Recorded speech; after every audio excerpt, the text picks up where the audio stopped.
Hello friends, my name is Harsh and welcome to my YouTube channel. आज हम लोग discuss करेंगे RxJS के बारे में। RxJS एक लाइब्रेरी है जिसको हम लोग एंगुलर में यूज़ करते हैं। आज मैं आपको बताने वाला हूँ कि RxJS है क्या और एंगुलर 10 में जो कि लेटेस्ट वर्जन है कैसे हम लोग RxJS का यूज़ जो है वो कर सकते हैं। तो सबसे पहले हम लोग RxJS के ऑफिशियल वेबसाइट पे जाते हैं जो rxjs.dev है। और अगर आप यहाँ पे देखेंगे तो ये लिखा हुआ है RxJS is basically reactive extensions libraries for JavaScript. तो ये एक रिएक्टिव एक्सटेंशंस लाइब्रेरी है जो जावास्क्रिप्ट का है।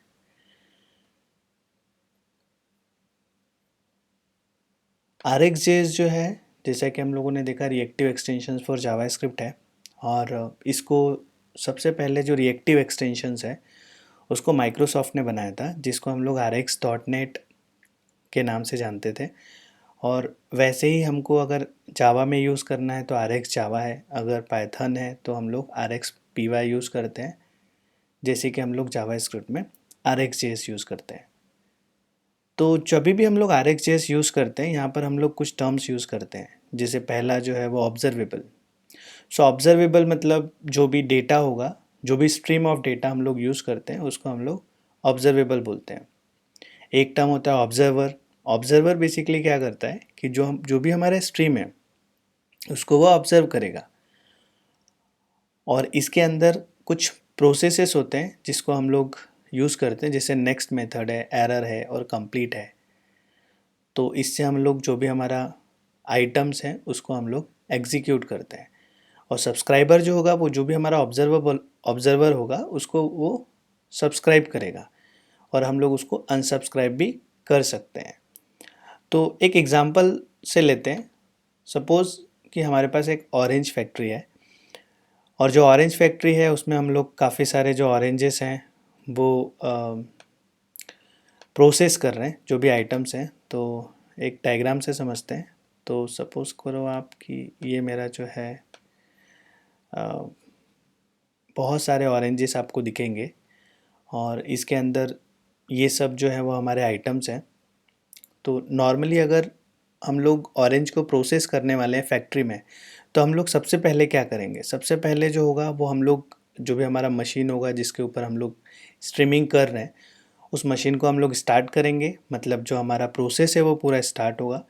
जैसे ही ये प्रोसेस स्टार्ट होगा वैसे ही जो आइटम्स है वो इमिट होंगे। मतलब ये जो हमारा स्ट्रीम है उसमें से एक एक जो ऑरेंज है वो एमिट होगा। जो भी आइटम्स हैं उसमें काफ़ी सारे ऑपरेशंस भी होंगे, जैसे कि फॉर एग्ज़ाम्पल आपको उस किसी ऑरेंज को क्लीन करना है, या उसके ऊपर लेबल लगाना है, या फिर जो कच्चे एप्पल्स हैं, सॉरी कच्चे ऑरेंजेस हैं, उसको आपको अलग करना है। तो वो सारी चीज़ें हम लोग कर सकते हैं। एज एन ऑब्जर्वेबल हम लोग क्या करेंगे कि एक के बाद एक आइटम जो है उसको हम लोग प्रोसेस करेंगे। अगर कुछ एरर आया, सपोज़ करो कि मशीन में कुछ प्रॉब्लम आता है, या अ, कुछ जो स्ट्रीमिंग हो रहा है उसमें कुछ प्रॉब्लम आता है, तो उसके अंदर एरर्स आएंगे, और वो एरर्स को भी हम लोगों को मैनेज करना पड़ेगा। और जब ये पूरा स्ट्रीमिंग जो अपना ऑरेंज का है वो पूरा हो जाएगा, तो उसको हम लोग कंप्लीट करेंगे, और लास्ट में जो स्ट्रीमिंग होगा वो स्टॉप हो जाएगा। तो इसी तरह से जब हम लोग एंगुलर में जब भी हम लोग वेबसाइट्स में काम करते हैं, तो मोस्ट ऑफ द टाइम हम लोग जेसन के साथ काम करते हैं। और जो जेसन होता है वो अपना डेटा होता है जिसको हम लोगों को मैनेज करना होता है। तो अब हम लोग इसी चीज़ को सेम समझते हैं कि RxJS में हम लोग इसको कैसे कर सकते हैं। तो जैसा मैंने आपको बताया कि ऑरेंज फैक्ट्री जो होगा उसमें सबसे पहले हम लोग स्ट्रीमिंग स्टार्ट करेंगे, इसके अंदर आइटम सिमिट्स होंगे, और जो भी मेरे आइटम्स है वो काफ़ी सारे ऑपरेशंस फॉलो करेंगे, जैसे क्लीनिंग है, लेबलिंग है, वो सारी चीज़ें होंगी। और एज एन ऑब्जर्वर जो उसको ऑब्जर्व करेगा वो नेक्स्ट आइटम को प्रोसेस करेगा, अगर कुछ एरर है तो उसको हैंडल करेगा, या अगर वो कंप्लीट हो जाता है तो वो सारे जो भी फाइनल जो भी ऑरेंजेस होंगे वो अपने को मिल जाएंगे, और लास्ट में जो होगा वो स्ट्रीमिंग जो है वो स्टार्ट हो जाएगा। वैसे ही अगर हम लोग को RxJS यूज़ करते हैं तो RxJS में भी हम लोग स्ट्रीमिंग स्टार्ट करेंगे। हम लोग जो भी आइटम्स होंगे वो एमिट्स होते हैं।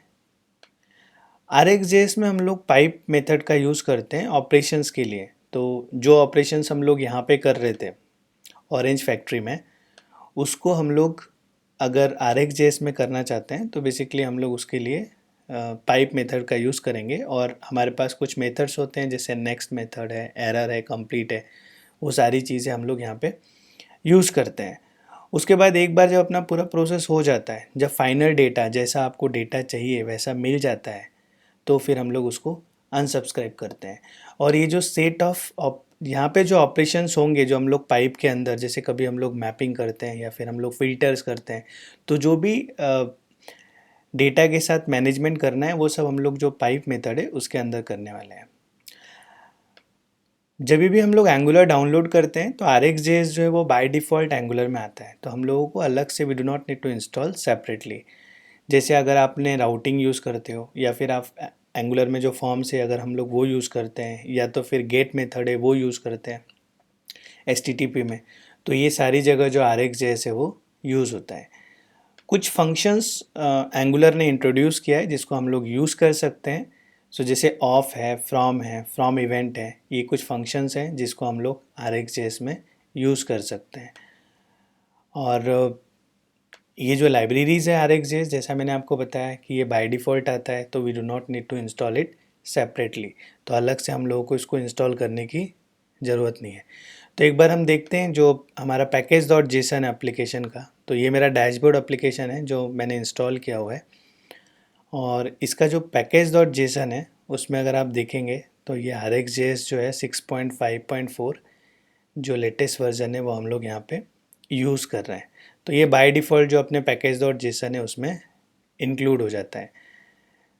तो ठीक है दोस्तों, अब हम लोग देखते हैं कि हम लोग कैसे RxJS जो है वो अपने कोड में यूज़ कर सकते हैं। तो मेरा जो प्रोजेक्ट है वो 4200 लोकल होस्ट पे रन हो रहा है। So let me show you it. So ये मेरा डैशबोर्ड है जिसमें मैंने एक ऐप कंपोनेंट बनाया हुआ है और मैं यहाँ पे शो कर रहा हूँ। तो जो भी फंक्शनलिटी है अभी मैं इसी के अंदर जो है ऐड करने वाला हूँ।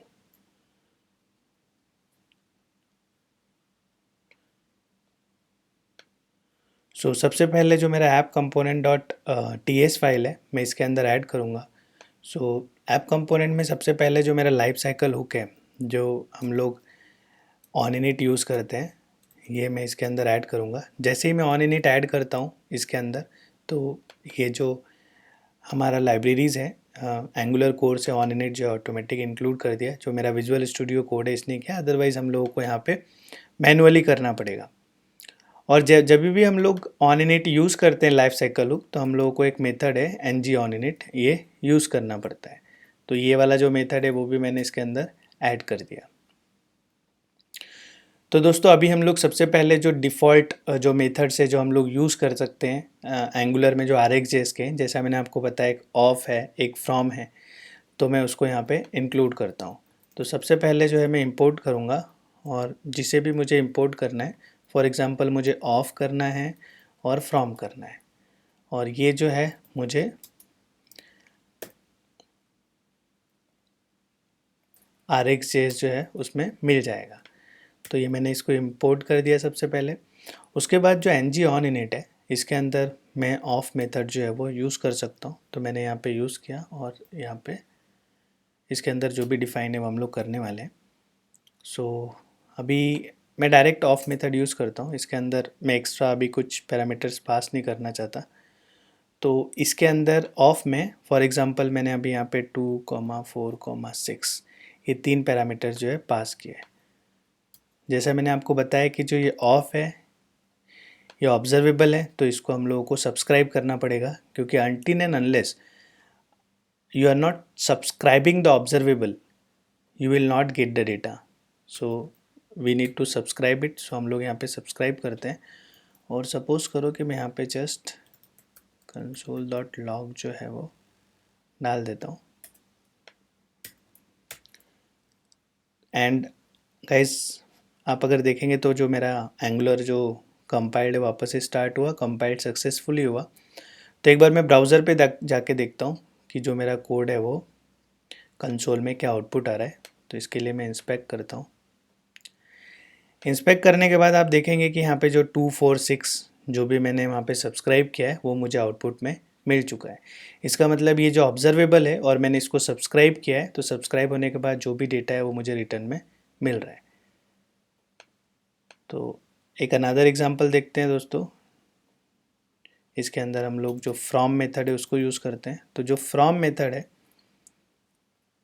उसके अंदर भी हम लोग कुछ पैरामीटर्स पास कर सकते हैं। जैसे मैं यहाँ पे एक 20 करता हूँ, 15 और 10, ये 3 मैंने यहाँ पे पैरामीटर्स जो है वो पास किया।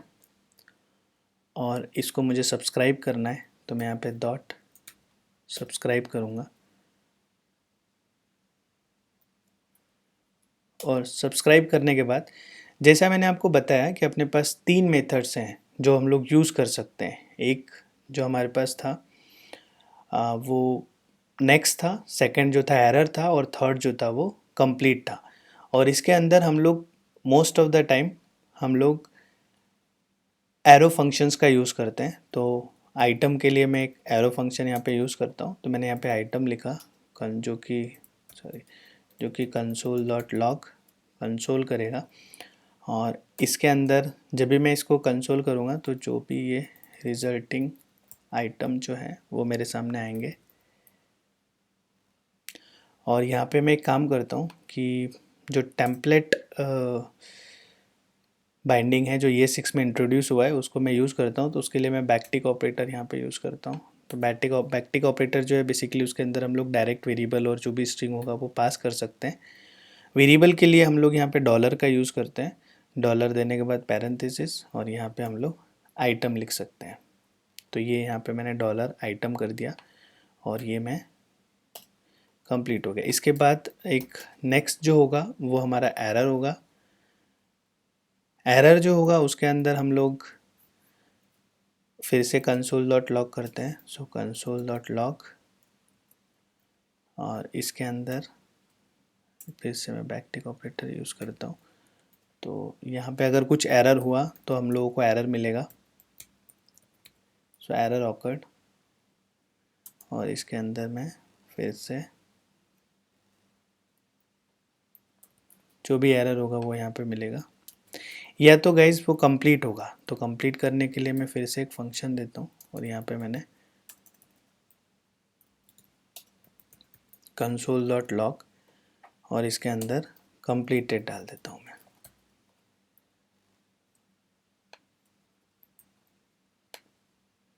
इसको फॉर्मेट भी कर लेते हैं। तो ये कोड फॉर्मेट हो गया। यहाँ पर मुझे यहाँ पर मुझे एरर आ रहा है कि जो एक्सपेक्टेड 1 2 आर्ग्यूमेंट्स बट गॉट 3। सो एक काम करते हैं, इसको हम लोग अरे बना लेते हैं। सो अरे बनने के बाद कोई इश्यूज़ नहीं आएंगे। और इसके बाद दोस्तों ये जो मेरा फ्रॉम है ये मैंने फ्रॉम इंक्लूड किया है क्योंकि ऑब्जर्वेबल है तो इसको सब्सक्राइब करना पड़ेगा। और जैसा मैंने आपको बताया कि इसके अंदर 3 मेथड्स हम लोग पास कर सकते हैं। पहला जो होगा वो नेक्स्ट होगा, तो जो भी नेक्स्ट आइटम होगा उसके लिए होगा, तो वो हम लोगों ने यहाँ पे किया है। उसके बाद अगर कुछ एरर होता है तो यहाँ पे हम लोगों को एरर मिलेगा। और या तो फिर लास्ट जो है वो कंप्लीट है। तो अभी हम लोग ब्राउज़र पे जाके देखते हैं। तो जैसे ही दोस्तों हम लोग ब्राउज़र पे जाते हैं हम लोग को रिजल्टिंग आइटम जो है यहाँ पे डॉलर आइटम दे रहा है। ओके, सो यहाँ पे कुछ इश्यूज़ हैं जिसके कारण ये कोड जो है वो एग्जीक्यूट नहीं हो रहा है।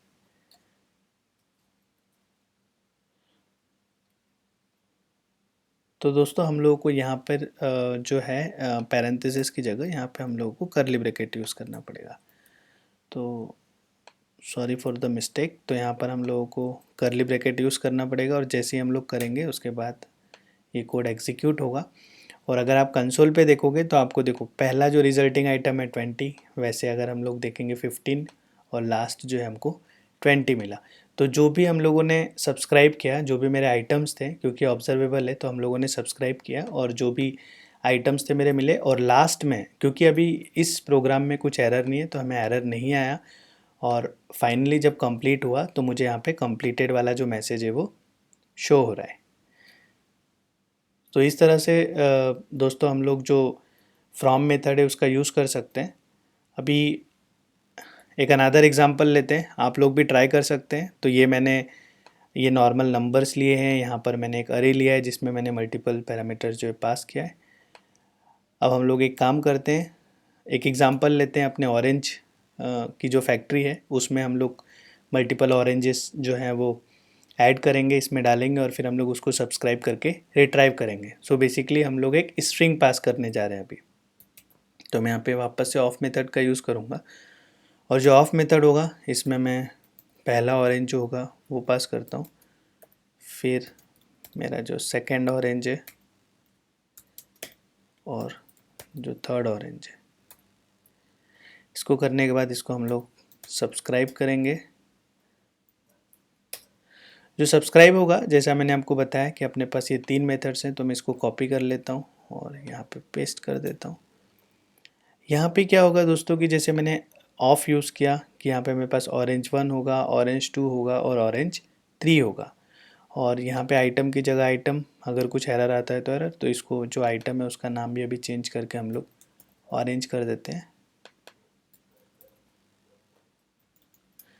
जैसे मैं इसको रन करूँगा, ब्राउज़र पे जाऊँगा, तो ये ऑटोमेटिक जो है वो रिफ़्रेश हो जाएगा, और रिफ़्रेश होने के बाद आप देखेंगे कि यहाँ पर जो आइटम्स है ऑरेंज 1, ऑरेंज 2 और ऑरेंज 3, ये तीनों आइटम्स जो है वो यहाँ पर आ चुके हैं।